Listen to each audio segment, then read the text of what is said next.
오늘 오후 예배 나오신 우리 성도님들 모두 주님의 은혜와 사랑이 가득하시기를 바랍니다. 오늘 말씀은 마태복음 14장 22절부터 33절 말씀을 중심으로 지난주와 동일하게 붙드시는 하나님, 이런 제목으로 함께 하기를 원합니다. 지난주에는 시편 37편 23절 24절 말씀을 중심으로 이야기하였는데 본문은 다르지만 제목이 같아서 그래서 붙드신 하나님 이렇게 붙였습니다. 지난주에 하나님을 믿고 따르는 길에도 어려움이 있고 그리고 넘어질 수 있다 그랬습니다.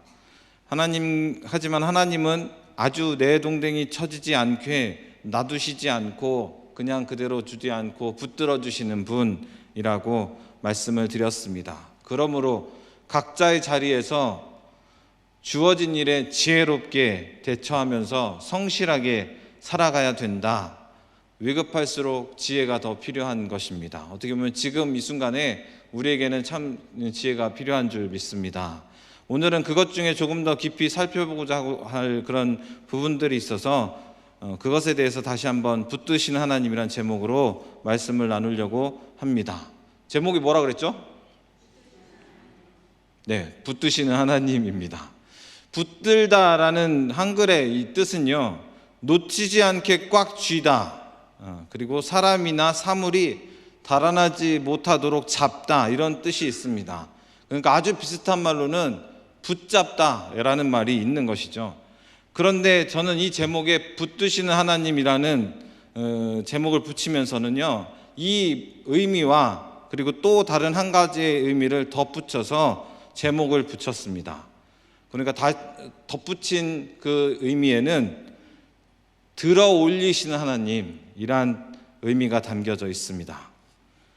다시 말하면 붙드시다 할 때 그 붙잡다와 드신다, 들어주신다는 의미가 함께 있다 말씀을 드리는 것입니다. 무슨 뜻인지 이해가 되십니까? 하나님은 어떠한 분이신가? 하나님은 우리를 위험에 빠지지 않게 꽉 붙잡아 주시는 하나님이십니다. 하나님은 또 어떤 분이시냐? 우리가 위험에 빠지지 않게 그 위험에서 들어 올려주시는 분이십니다. 그것을 만약에 아멘으로 고백한다면 설교는 거기서 끝났습니다. 그래서 집에 가셔도 되는데 더 말씀을 드리면, 오늘 말씀에는 풍랑 가운데 처한 제자들에게 찾아오신 예수님 이야기가 담겨져 있습니다. 제자들은요, 지금 갈릴리 바다 한가운데에 있습니다. 배가 육지에서 술이나 떨어져 있었다. 술이라는 것은 문자적으로 보면은 많은 스타디온의 거리만큼 떨어져 있다, 그런 뜻입니다. 이 스타디온은 거리의 단위인데 많은 스타디온에 떨어져 있다. 1스타디온은 약 200m입니다. 요한복음에는 10여리쯤 되어 있다고 그랬고 원문에는 한 25에서 30스타디온쯤 거리라 그렇게 되어 있습니다. 그러니까 다시 이렇게 환산을 하면 한 4.6에서 5.6km쯤 떨어져 있는 것입니다. 갈릴리 바다가 어떻게 생겼죠? 계란 모양으로 이렇게 생겼죠. 그래서 가로는 한 12km쯤 되고요, 동서는 한 12km쯤 되고, 그리고 남북은 한 21km쯤 되는 계란 모양으로 생긴 호수 바다입니다. 그래서 마가복음 기록에는 뭐라고 되어 있냐면 지금 배가 바다 한가운데 있다, 그렇게 표현되어 있습니다. 그러니까 지금 배는요, 강가, 바닷가, 호수 주변에 있는 게 아닙니다. 멀리 떨어져 있어서 한가운데 있는 것입니다. 그리고 바람에 거스른다, 그렇게 되어 있습니다. 오늘 말씀에 이 바다에 바람이 부는데 그 바람이 거슬린다. 거슬른다는 것은요, 흐름에 반대되는 것을 의미하죠. 다시 말하면 역풍이 부는 것입니다.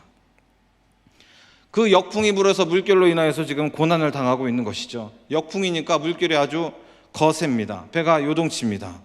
그런 상황 속에서 여기서 한 가지 더 살펴볼 것은 무엇이냐? 지금 어느 때이냐가 중요하죠. 지금 시간이 어느 때죠? 우리 성경 다 읽었는데 성경에 써 있습니다. 시간이 어느 때죠?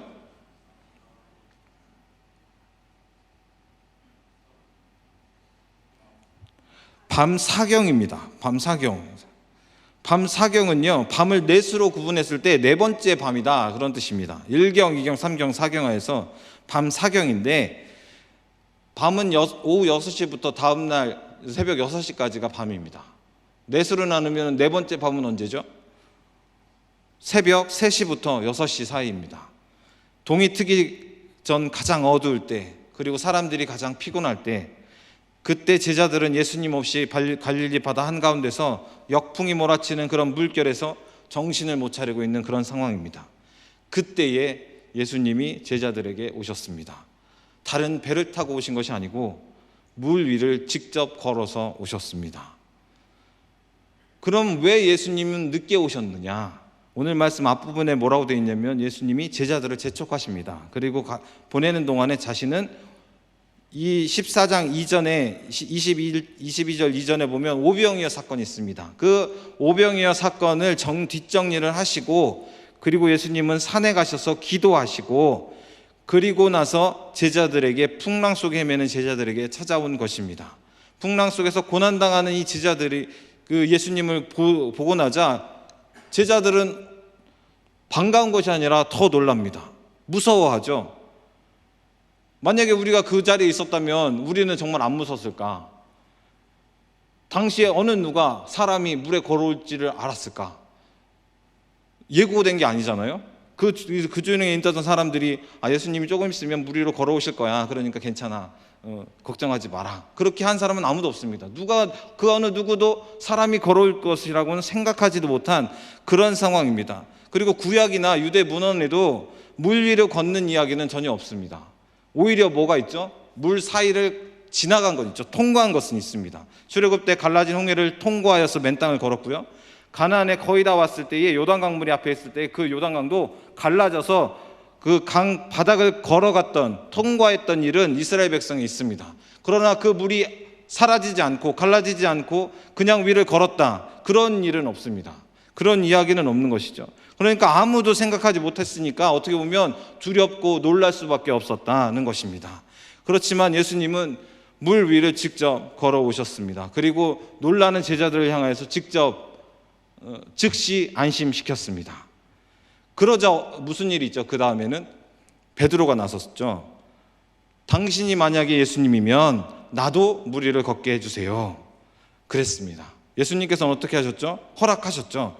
이제 그 다음 부분에 있을 이야기들을 우리 한번 상상력을 동원해 가지고 그 상황을 한번 그림 그려보듯이 사진을 이렇게 보는 것처럼 한번 생각해 봤으면 좋겠습니다.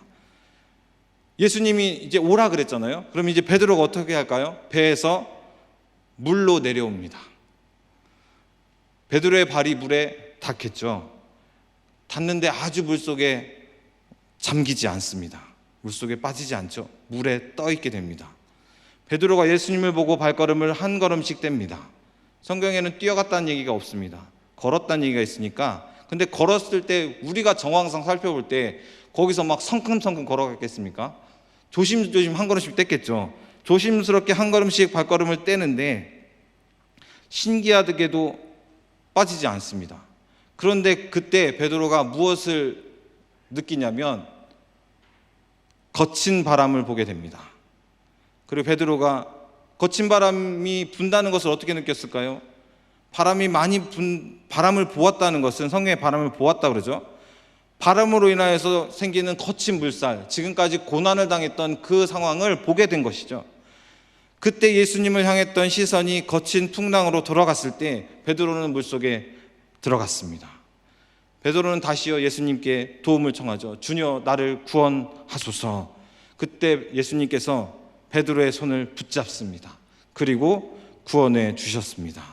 오늘 말씀에 보면은요, 붙들다는 뜻, 앞에서 제가 이제 의미를 부여했던 것처럼 붙잡고 들어 올린다는 그 두 가지 뜻이 같이 담겨져 있는 것을 볼 수가 있습니다. 하나님은 어떠한 분이신가? 하나님은 우리와 함께 하시는 분입니다. 믿습니까? 그럼 어떻게 함께 하실까? 오늘 말씀과 연관지어 보면 하나님은요, 우리의 손을 붙잡고 인생을 걸어가시는 분이십니다. 잡는다는 것은요, 그냥 친한 의미냐, 친한 친구끼리 손 붙잡고 여자친구 남자친구들끼리 손 붙잡고 그런 아주 친근한 의미냐, 그런 것을 뛰어넘습니다. 우리와 함께 하면서 우리의 어려움을 이길 수 있도록 도와주신다는 의미가 담겨져 있습니다. 이것은 마치요 어린아이를 붙잡고 걸어가는 부모의 모습과 흡사합니다. 지난주의 말씀처럼요 아주 엎드려지지 않도록 우리를 붙잡는 모습입니다. 어린 자녀들의 손을 왜 붙잡을까요? 큰 길을 갈 때 차가 쌩쌩 가는 그런 도로 옆을 지날 때에 어린 자녀라는 뜻은 지금 학생들을 의미하는 게 아니라 더 어린 아이들, 그 아이들을 그냥 놓고 걸어가시는 부모님들은 아마 거의 없을 것입니다. 왜 붙잡죠? 위험하니까. 차들이 쌩쌩 지나갑니다. 그런데 아이는요 뭐가 뭔지 잘 모르죠. 그래서 그냥 사람이 걸어가야 될 길만 걸어가는 것이 아니고 막 도로에 막 뛰어들 수도 있습니다. 그럴 때 부모들은 어떻게 합니까? 붙잡아서 안전한 쪽으로 끌어잡아 당겨줍니다. 우리는 때로는요 뭐가 뭔지, 뭐가 위험한지, 뭐가 안전한지 전혀 모르는 그런 마치 어린아이와처럼 살아갈 때가 있다는 것입니다. 알려줘도요 영적으로 둔하고 제대로 파악하지 못하여서 뛰어들 때가 있는 것입니다. 그때 주님은 어떻게 하시죠? 우리의 손을 꽉 잡고 있습니다. 붙잡아서 안전한 쪽으로 끌어잡아 당겨주십니다. 예수님이 우리를 붙잡아 주시면 안전한 것이죠. 위험에 처하지 않도록 붙잡아 주시기 때문에 우리는 안전할 수 있습니다. 그러한 안전함 가운데 거하시는 우리 성도님들 되시기를 바랍니다. 그렇지만 인생의 길에, 영적인 길에 더 큰 어려움이 닥칠 수도 있습니다. 오늘 말씀에 보면 베드로가 물에 빠져서 허우적됩니다. 마치 그러한 경우라 할 수 있습니다. 요한복음 21장에 보면요 부활하신 예수님께서 이제 도로 갈릴리 바다로 갔던 제자들을 다시 찾아가서 물고기 잡고 있는 베드로에게 나타난 장면이 나옵니다. 그때 이제 사람들이 예수님이다라는 소리를 이제 베드로가 그런 외치는 소리를 베드로가 듣죠. 그때 베드로가 어떻게 하냐면요 물 속에 뛰어듭니다. 그리고 예수님을 만나러 막 갑니다. 지금 베드로가 있는 곳은 한 물에서 90m쯤 이 해변에서 90m쯤 떨어져 있는 곳입니다. 그러니까 즉 다시 말하면 베드로는 어부이기도 하지만 수영을 할 수 있는 그런 사람이었을 것이다. 그런 추측이 가능하죠. 그리고 어부 생활을 오랫동안 했습니다. 그러니까 물이 두렵거나 어부가 물이 두려우면 어떻게 물고기를 잡죠? 그런 거죠. 그만큼 그렇게 물에 빠져도 괜찮을 만한 그런 능력이 있지만 지금 두려워한다는 것은 어떻게 말하면 반대로 지금 상황이 너무나 두려운 상황인 것입니다. 바람이 엄청 강하고 물결이 너무 거칠었다는 것을 의미해 주고 있습니다. 그러한 상황 속에서 빠졌습니다. 허우적됩니다. 그때 예수님은 어떻게 하시죠? 베드로를 붙잡습니다. 더 빠지지 않게 붙잡습니다. 그리고 그 베드로를 끌어올려 주십니다. 끌어올릴 때 모양 빠지게, 요즘 말로 모양 빠지게 그렇게 막 안간힘을 하여서 정말 베드로를 끄잡아 당겼을까? 저는 그렇지 않다고 봅니다. 예수님이 베드로가 크니까 무거우니까 물속에 빠진 예수님은 떠 있고 베드로는 가라앉았으니까 무슨 배에서 물고기 잡듯이 그렇게 안간힘을 다해서 끌어올렸을까? 그렇지는 않다고 봅니다. 오히려 베드로의 살을 붙잡고서 올려주시는 것이죠. 붙들어서 들어 올려주시는 그 예수님의 기적을 경험하게 된 것입니다. 우리 상황 속에서는요 어려움이 찾아올 수 있습니다. 그 어려움 속에서 우리는 제일 먼저 무엇을 해야 되느냐, 우리는 제일 항상 언제 동안에서 어떤 것을 해야 되느냐, 뭘 어떻게 반응해야 되느냐라고 할 때에는 사실은요 가장 중요한 것은 나를 붙들어 주시는 하나님이시다, 지금도 앞으로도 나와 함께 해주시는 하나님이심을 믿는 것이 사실 가장 중요합니다. 왜냐하면 더 큰 어려움과 더 큰 위험한 상황일 때는 우리가 할 수 있는 것이 아무것도 없기 때문에 그렇습니다. 지난주에 설교 중에 드렸던 성경 말씀 중에 요셉 이야기했죠. 요셉이 마른 우물 속에서 빠졌습니다. 요셉이 그 상황에서 무엇을 할 수 있습니까? 그곳에서 기어 올라와서 탈출할 수 있는 우물이라면 아마 형들이 거기다 빠지지도 않았을 겁니다. 출애굽 상황에서 홍해가 앞에 있는 상황에서 그 상황에 닥친 이스라엘 백성은 그곳에서 무엇을 할 수 있습니까? 홍해물을 다 퍼 담습니까? 아니면 강둑을 쌓아서 길을 만듭니까? 욥 이야기 했었죠. 다 없어지고 다 사라지고 몸까지 상하여서 그릇 조각 가지고서 지금 긁고 있는 상황에서 욥이 할 수 있는 게 무엇입니까?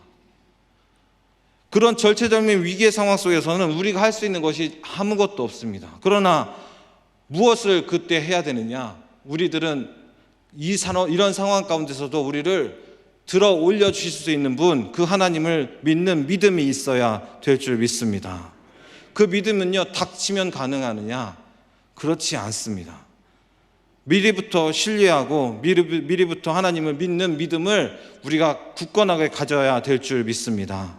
성경에 아브라함이 하나님을 믿음으로 의롭다 여기심을 받았다 그랬습니다. 그 믿음은요, 하나님께서 주신 약속은 우리가 유초등부 말씀 중에서 함께 나눴지만 자손이 번창하고 정말 별과 같이 수없이 많은 그런 후손 자손들이 있을 것이다 약속하여 주신 그 약속입니다. 그러나 지금 당장 한 명의 자녀도 없는 그 상황에서 아브라함은요, 하나님을 믿었습니다. 그래서 하나님께서는 아브라함에게 그것을 의로 여기셨다 그랬습니다. 그러므로 우리가 필요한 것은 무엇이냐? 믿음입니다. 어떠한 상황 가운데서도, 어떠한 공고나 어려움 상황 가운데서도 나를 붙잡아 주시는 분, 나를 붙잡아서 들어 올려주시는 분이심을 믿는 믿음이 있어야 될 줄 믿습니다. 요셉은 그 믿음이 있었죠. 그래서 마른 우물에서 건져내음을 받았고요.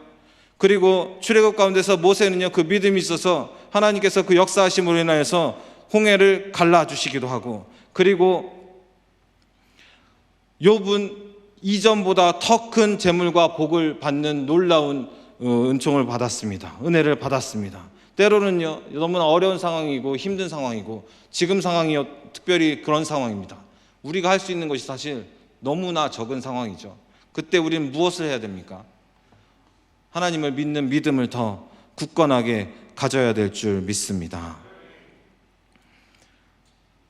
말씀을 마치려고 하는데 사람들마다 처해 있는 상황은 많이 다릅니다. 그러니까 불치병에 걸려서 위험에 처해 있는 상황도 있을 수도 있고, 그래서 내가 손 쓸 수 있는 게 아무것도 없어.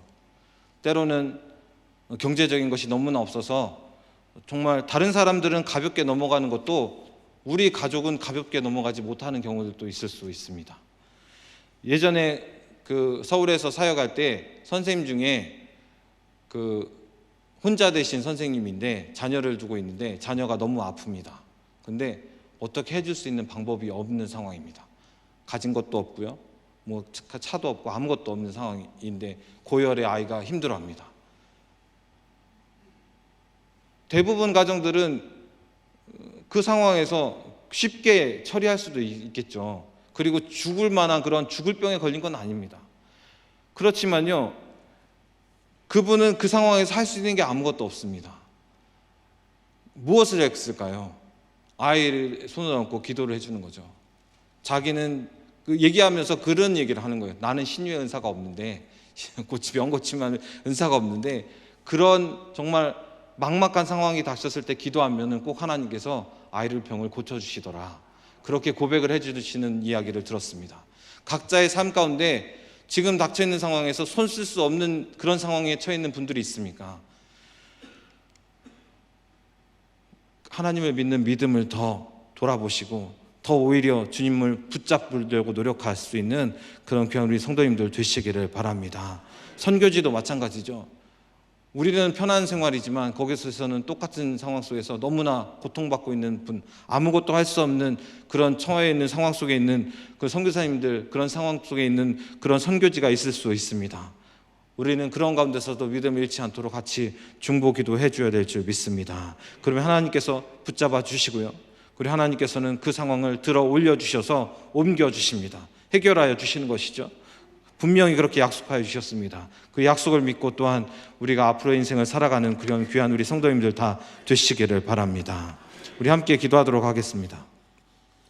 우리가 이제 통성으로 기도했으면 좋겠습니다.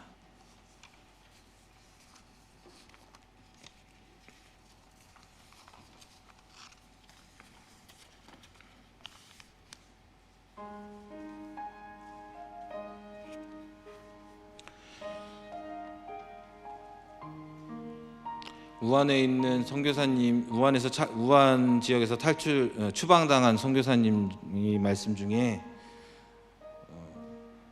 영적으로 볼 때는 사실 지금 하나님의 징계일 수도 있다는 얘기를 들려준 선교 편지를 보았습니다. 왜냐하면 지금 중국에서는 역사상 가장 큰 종교 기독교 탄압이 지금 수년 동안 계속되었고요. 작년 같은 경우에는 수많은 교회가 폐쇄되고 불탔습니다. 그 중에 샘플 지역이 우한이라고 합니다. 어떻게 보면은 우리가 손쓸 수 없는 일들이 자꾸 생기고요. 우리의 노력으로 물론 해야 될 일들, 손을 씻거나 아니 개인 위생을 철저히 하거나 아니면 움직임 같은 것을 조심하거나 하는 부분들도 있지만 사실상 우리가 할 수 있는 게 너무나 없는 이때입니다. 우리는 이때 무엇을 돌아봐야 됩니까?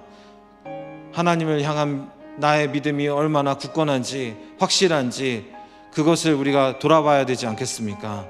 그리고 가장 전지전능하신 하나님, 불가능한 것이 없으신 하나님을 믿고 신뢰하는 그런 믿음이 있어야 되지 않겠습니까? 이 시간에 혹시 정말 그냥 단순히 두려움에 떨거나 오히려 연약해진 그런 심령들이 있다면 주님 나에게 믿음 주시옵소서. 하나님 나에게 하나님을 더 붙들 수 있고 아버지 어떤 어려움과 난리 소문 속에서도 흔들리지 않을 수 있는 그런 믿음을 허락하여 주시옵소서. 이 모든 가운데서도 주님의 역사하심이 있음을 또한 믿고 그 역사하심이 또한 나타날 수 있고 보여질 수 있도록 하여 주시고 그 가운데서 잃어버린 영혼들이 또한 또 예수 그리스도께 찾아올 수 있는 놀라운 역사가 있게 해달라고 함께 기도해 주시고 더불어서 지금 고통받고 있는 많은 영혼들 또 우리 교회, 우리 나라는 아니나 중국에 있는 수많은 교회들은 이미 확진자가 많고 사망자들이 있어서 이미 폐쇄되고 모이지 못하는 교회들이 수많은 교회들이 있습니다. 연약 그 교회들을 불쌍하게 해주시고 또